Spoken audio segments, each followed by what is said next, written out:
আসসালামু আলাইকুম সুপ্রিয় শিক্ষার্থীবৃন্দু, সবাই কেমন আছো? আজকে আমরা ষষ্ঠ শ্রেণীর অধ্যায় 5-এর দেখো সমাধানের যে অঙ্কগুলো আছে এই অঙ্কগুলো আজকে আমরা সমাধান করব। দেখো প্রথমে এখানে দেওয়া আছে x+4 সমান আছে 13, এটা 12 নম্বর অঙ্ক। 13 নম্বরের অঙ্কের মধ্যে দেওয়া আছে দেখো x+5 সমান হলো 9। তারপরে 14 নম্বরের অঙ্কের মধ্যে দেওয়া আছে y+1 সমান হলো 10। 15 নম্বরে আছে y-5 সমান হলো 1। এই অঙ্কগুলো একদম সহজ, এগুলো প্রায় সময় তোমার বহু নির্বাচনী প্রশ্ন অথবা সংক্ষিপ্ত আকারের যে প্রশ্ন যে 15টা থাকে 15টার মধ্যে এখান থেকে এই প্রশ্নগুলো বেশি থাকে এবং সৃজনশীলের ক নম্বর এগুলো। দেখো আমরা এগুলো সমাধান করি। প্রথমে তুমি এখানে বা দিবা, বা দেওয়ার পরে দেখো এখানে যা আছে, এই যে x আছে x দিলাম, এখানে কত আছে দেখো, এখানে আছে কত 13, এই দিলাম আমরা 13 মানে 30।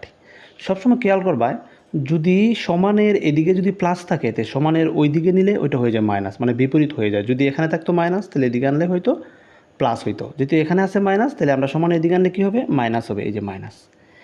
এখন দেখো এই x আছে, আমরা কি করতে পারি, এই 13টা থেকে 4টা বাদ দিই। দেখো কটা থাকে, 9, 10, 11, 12, 13, তার মানে কটা থাকে, 9টা থাকে। এটাই হলো আমাদের কাঙ্ক্ষিত উত্তর।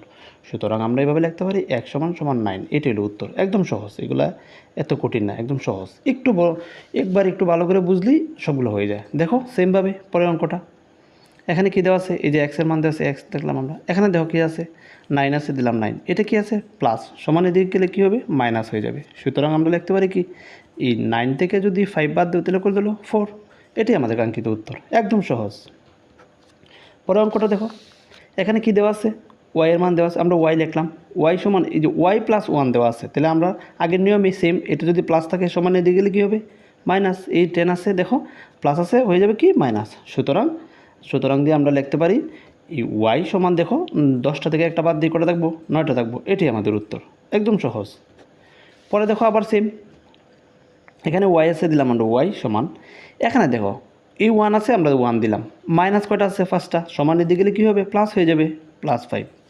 এখন দেখো এই y সমান 1 আর 5 কত হলো 6। এটা হলো আমাদের উত্তর, খুবই সহজ অঙ্কগুলা। পরবর্তীতে অঙ্কটা দেখো, 16 নম্বর অঙ্কটা আমাদের দেওয়া আছে। কী দেওয়া আছে, এই যে এইভাবে বা চিহ্ন দিতে পারো, এই জেটের এইভাবে জেট সমান, এই যে ফন্ড আছে, আমরা এখানে ফন্ড লিখলাম। তুমি খেয়াল করে দেখো প্লাস আছে কত, 3 আছে, এটা কিন্তু প্লাস, তার সমানের দিকে গেলে কী হবে, মাইনাস হয়ে যাবে, মাইনাস। সুতরাং দিয়ে আমরা লিখতে পারি জেড সমান, দেখো 15টার থেকে তুমি 3টা বাদ দেও, কটা থাকবো, 12টা, এই 12, 12। এটাই হলো আমাদের কাঙ্ক্ষিত উত্তর, একদম সহজ, এগুলো এত বেশি কঠিন না। পরের অঙ্কটা দেখো, পরের অঙ্কটা আমাদের কী দেওয়া আছে, 3x সমান আছে এনে কত, 30।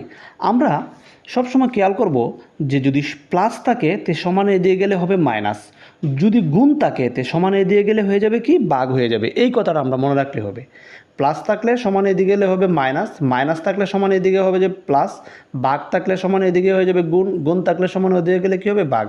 দেখো এখানে 3x গুণ আকারে আছে, তাহলে আমরা কী করতে পারি, এটা ভাগ করব। ভাগ কীভাবে করতে পারি, এই এক্সের x দিলাম, দেখো এটা কিন্তু উপরের সংখ্যা, এই যে উপরে আমরা লিখলাম 12, যেহেতু ভাগ করব এই চিহ্নটাকে ভাগ চিহ্ন বলে, তার মানে কত হলো 3। এখন দেখো আমরা ভাগ করতে পারি, 3 দিয়ে যদি 12-রে ভাগ করি তাহলে 3-এর নামে তো তুমি দেখো 3-কে 3, 3 দুগুণে 6, 3 3 9, 3 4 12, তার মানে কয়বার দেয়, 4বার। সুতরাং এটার উত্তর কত হলো, 4। এটি একদম সহজ। পরে সেমভাবে দেখো 18 নম্বর অঙ্কটার মধ্যে দেওয়া আছে, এখানে কত আছে দেখো 2x। এই 2xটা কিন্তু গুণ আকারে আছে, সবসময় খেয়াল করবা যদি কোনো সংখ্যার সাথে অথবা কোনো চিহ্নের সাথে যদি কোনো সংখ্যা থাকে তখন এটা থাকে গুণ আকারে থাকে।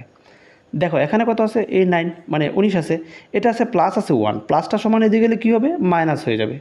পরবর্তীতে দেখো এখানে কত আছে 2x, এ দিলাম আমরা 2x সমান, দেখো তুমি খেয়াল করে দেখো এটা যদি মাইনাস আছে তো এদিকে প্লাস আছে, এদিকে আনছি আমরা মাইনাস, তাহলে 19টা থেকে একটা বাদ দিই, কটা থাকে, 18টা থাকে।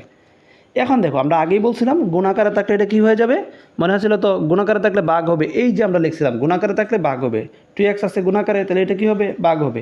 এখানে কত আছে 18, নিচে কত 2, মানে 2 দিয়ে ভাগ করব। এখন দেখো এই 18 যদি 2 দিয়ে ভাগ করি তো 9 2 18, তার মানে 9 হলো আমাদের উত্তর, কাঙ্ক্ষিত উত্তর হলো কত, 9। সেমভাবে পরেরটা দেখো, এখানে দেখো দেওয়া আছে, কী দেওয়া আছে 4x, আমরা লিখতে পারি 4x যেভাবে আছে সমান, এখানে কত আছে দেখো, এই 11 লিখলাম, মানে 11 লিখলাম। এটা আছে কি, এটা তোমার আছে বিয়োগ, বিয়োগটা কি সমানের ওইদিকে আছে, তো ওইদিকে নিলে কী হবে, যোগ হয়ে যাবে, তার মানে যোগ লিখতে পারি আমরা 5। এখন দেখো এখানে আছে 4x দিলাম, দেখো 11টা আর 5টা কটা হলো 16টা, এই আমরা 16 লিখলাম। এখন দেখো এখানে এক্স আছে, এক্স এই 16 দিয়ে যদি আমরা 4 ভাগ করি, দেখো কত হয়, 4 4 কত 16, তার মানে আমাদের কাঙ্ক্ষিত উত্তর কত, এই হলো 4, এটা হলো আমাদের কাঙ্ক্ষিত উত্তর। শিক্ষার্থীবৃন্দ পরবর্তীতে দেখো 20 নম্বরে একটা অঙ্কের মধ্যে দেওয়া আছে, তুমি খেয়াল করে দেখো এখানে 3x মাইনাস হলো 5, আমরা আগেই বলছিলাম মাইনাস থাকলে সমানের দিকে গেলে কী হয়ে যায়, প্লাস হয়ে যায়। দেখো এখানে 3x আছে, এই হলো 17, আমরা 17 লিখলাম, এটা আছে কি মাইনাস, সমানের দিকে গেলে কী হবে, প্লাস হয়ে যাবে। এখন দেখো আমরা কি করব, এই যে 3x সমানে যোগ করি, দেখো এই যে 7-এর লগে এই 7 5 কত 12, তার মানে দেখো 7 8 9 10 11 12, তার মানে 12 2 হাতে আছে কত আমার 1, এই না এখানে 1 আছে, কত হলো 2, তার মানে কত 22। সুতরাং আমরা আগেই বলছি গুণাকারে থাকলে কি হয়ে যায়, সেটা হয়ে যায় কি ভাগ, এই যে ভাগ, এই যে 3, তার মানে এটি উত্তর। এটা তো মানে ক্যালকুলেটর দিয়ে মানে তুমি যদি ভাঙবো তাহলে দশমিক হয়, দশমিক দিয়ে আর ভাঙার দরকার নাই, যেভাবে আছে এভাবে রাখলে হয়ে যায়। পরে দেখো এখানে আছে 7x আছে, এই যে 7x মাইনাস 2, এখানে আছে x প্লাস 16 আছে দেওয়া। এখন এই যে 7x আছে এটা কিন্তু প্লাস আছে, দেখো পরবর্তীতে যাতে যাতে মিলাই, এখানে একটা x আছে, একটা x কি প্লাস, তার মানে সমানের এদিকে আমরা নিয়ে আসি, এটা যদি সমানের ওইদিকে আছে তো ওইদিকে নিয়ে আসি, তাহলে এটা আছে প্লাস, সমানের দিকে আনলে কী হয়ে যাবে মাইনাস। পরবর্তীতে দেখো এখানে আছে কত 16 আছে, এই যে 16 এটা কি আছে মাইনাস, তো সমানের দিকে আনলে কী হবে প্লাস হয়ে যাবে। এখন তুমি খেয়াল করে দেখো 7টা থেকে একটা বাদ দিই, কটা হবো 6টা, এখানে দেখো 18টা 2টা কটা 16টা 2টা কটা, এই হলো 18টা যোগ করছি। এখন আমরা কী করতে পারি, গুণাকারে আছে কী হবে ভাগ হবে, দেখো এই 18 নিচে হইলো কত 6, এটাতে কাটাকাটি করি কত হয় 3 6 18, তার মানে উত্তর কত 3, এটা হলো আমাদের কাঙ্ক্ষিত উত্তর। পরে দেখো তোমার 22 নম্বর একটা অঙ্ক আছে, দেখো 22 নম্বর অঙ্কটা আমাদের কী দেওয়া আছে, 3x মাইনাস 1 3 মাইনাস 1 সমান হলো কত 14, এইভাবে লিখতে পারি আমরা, মাইনাস এক্সটা এদিকে রাখি, সমান দেখো এখানে কত আছে 14টা, এটা আছে প্লাস, তো সমান এদিকে গেলে কী হবে মাইনাস হয়ে যাবে। দেখো এখানে মাইনাস এক্স আছে, এই যে মাইনাসটা কিন্তু আগে, এই যে মাইনাসটা, এই মাইনাসটা কিন্তু এক্সের সাথে, তার মানে মাইনাসের আগে এক্স আছে, আমরা এক্স দিলাম।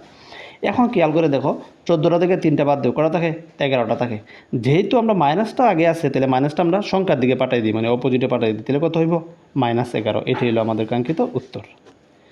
পরবর্তীতে দেখো এই 23 নম্বর আরেকটা অঙ্ক আছে, এখানে কত দেওয়া আছে 2x সমান, দেখো এখানে কি আছে 3, এটা কি আছে প্লাস, সমান এদিকে গেলে কী হবে মাইনাস। এখন তুমি খেয়াল করে দেখো 2x আছে 2x, এখন দেখো মাইনাস আছে কয়টা 9টা, আর প্লাস কয়টা 3টাতে, 9টা থেকে 3টা বাদ দিয়ে কটা থাকবো 6টা, যেহেতু মাইনাসটা বেশি এই কারণে -6 হবে, মাইনাসটা বেশি কারণে মাইনাস দিলাম।